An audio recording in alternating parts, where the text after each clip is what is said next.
কিন্তু আমাৰ 16খন গাঁও আজি কণাকটা হুলস্থুল পৰিৱেশ হৈছে। ইয়াত কোনো চাবলৈ মানুহ নাই, কোনো ফালৰ পৰা কোনো নাই। এফালে গোহাঁই আহিল, আমাৰ সত্ৰবিকা আহিল, চাই গ'ল, একো নহ'ল। ফিৰোজ হাজৰিকা আহিল, চাই গ'ল, একোটোৱেই নহ'ল।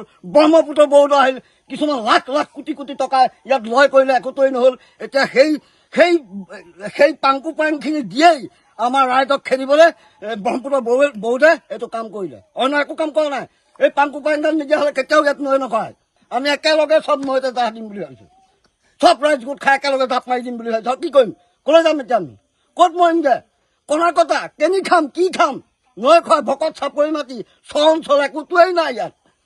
তাতে আমি বসবাস কৰি কুঁহিয়াৰ খেতি কৰি খাই আছিলোঁ। এতিয়া সেইপিনেও উপায় নাই। আৰু ৰিজাৰ্ভ এটা আমাক চৰকাৰে কেতিয়াও নিদিয়ে। দিয়া হ'লে অতদিনে আমাক দিলেহেঁতেন। আমাক নৈত এতিয়া পোনা মেলিছে। কি কৰি খাম? ক'ত আমাক ৰিজাৰ্ভ এটা দিব? নিদিয়ে। এতিয়ালৈকে আজিলৈকে নৈখনকে সুৰক্ষা কৰিব নোৱাৰিলে। পকা খুটা কেইটা দিয়ে আৰু খহাই লৈ গুচি যায়। পকা খুটা কেইটা দিয়ে আৰু খহাই লৈ গুচি যায়।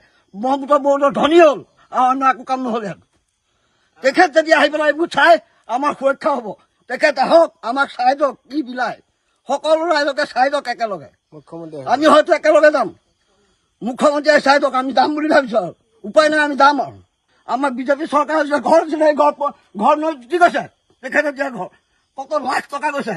তেখেতে বুজি পোৱা, তেখেতে নাযায় নাই, কোৱা নাই কাম। এতিয়া কৈছিলে যে তেখেতে বুজিছে আৰু তেখেতে আহি আমাক ৰক্ষা কৰিব।